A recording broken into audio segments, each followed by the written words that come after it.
اهلا بيكم، عاملين ايه؟ يا رب تكونوا بخير.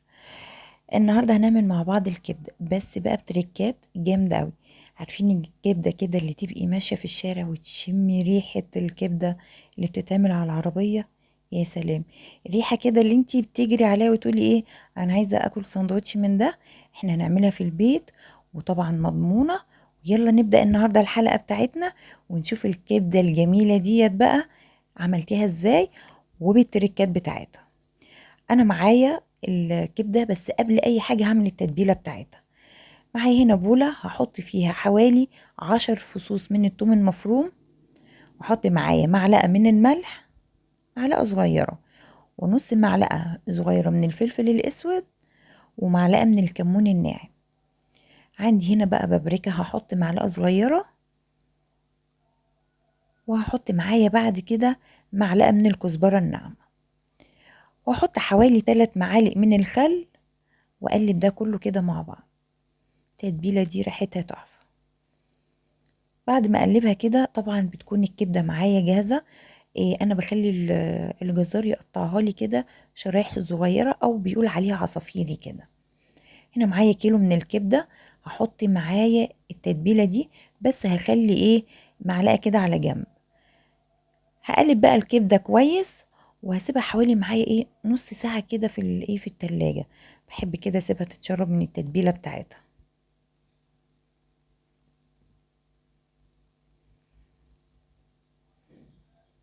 سلام بقى، يا سلام على الريحه كده، تتاكل وهي نيه. بعد ما اشيلها بقى واسيبها في التلاجة، خلاص إيه، بكون بقى محضرة معايا قلاية كده، وفيها حوالي 4 معالق من الزيت. اول ما الزيت يسخن، فاكرين بقى معلقة التتبيلة اللي انا كنت شايلاها على جنبي دي، هبدأ انزل بيها بقى وتقلبتين كده. شمي بقى ريحة الطشة، وانتي هتحسي ان انتي ايه، واقفة على عربية كبدة في الشارع. بعد ما قلبت التتبيلة دي تقلبتين، هنزل بالكبدة معايا، وهسيبها لمدة ايه حوالي 3 دقايق كده. يعني ايه، ما اقلبهاش، هسيبها بالظبط 3 دقايق على النار، او اول ما تبدأ تغير لونها كده ابدأي قلبي فيها. بعد ما سبتها حوالي 3 دقايق غيرت لونها، ابدأ بقى ايه اقلب الكبدة معايا على النار.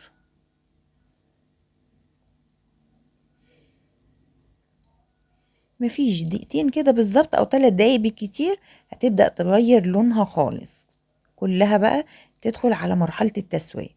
بكون هنا بقى محضرة معايا عصير 2 ليمونة، وانزل بيها في المرحلة دي.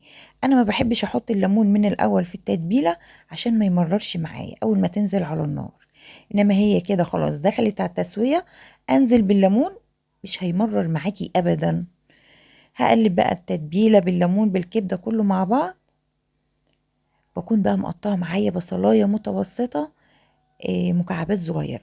ايه ده بصل؟ احنا متعودين ان الكبدة بتبقى بالثوم احلى.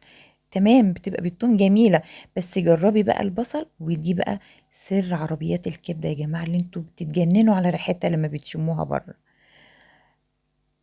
حط البصل معايا زي ما انتوا شايفين، وتقليبتين بقى حلوين كده. اول ما البصل يبدأ يدبل معايا كده، بكون محضرة معايا فلفل رومي، ومقطعاه كده زي ما انت عايزة بقى، مكعبات صغيرة، شرايح رفيعة. انا حطيت حوالي 2 قرن فلفل رومي، ومعاهم قرن سبايسي صغير كده. عايزة تحطيها كلها شطة خضرا سبايسي عادي لو انت بتحبي الاكل سبايسي قوي، بس انا مرضتش اكتر عشان الولاد. حطيت بقى الفلفل، وهقلب بقى دقيقة واحدة بس على النار. انا عايزة القرشة بتاعة الفلفل تحسي بيها وانتي بتاكليها، مش عايزة الفلفل يستوي. انا عايزة بس ياخد ريحة مع الكبدة كده، وتسوية خفيفة خالص كده. ايه رأيكم؟ دقيقة واحدة بس على النار، واطفي عليها بقى. هي استوت خلاص اهي، شوفوا نشفت خالص، ما عادش فيها مية. يا سلام على الريحة، شميني الريحة، ريحة تحفة. هنا بقى قبل ما اقفل، دي بقى التركية اللي بتودي الطعم في حتة تانية خالص. فصين توم مفرومين ني، وهقلب عليها في الكبدة، وبعد كده اطفي بقى عليها النار. هتقولي التوم هيبقى ني وريحته هتبقى باينة؟ لا بالعكس، ده بيبقى جميل وبيخلي طعم حلو قوي.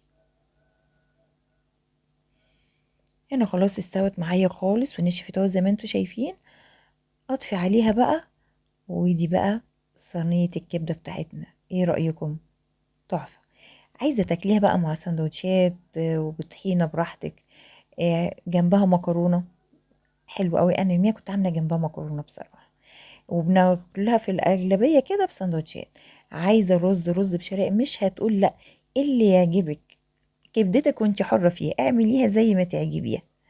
يا رب الحلقة تكون عجبتكم، وما تنسوش اللايك والشير وسبسكرايب لو بتشوفوني لأول مرة.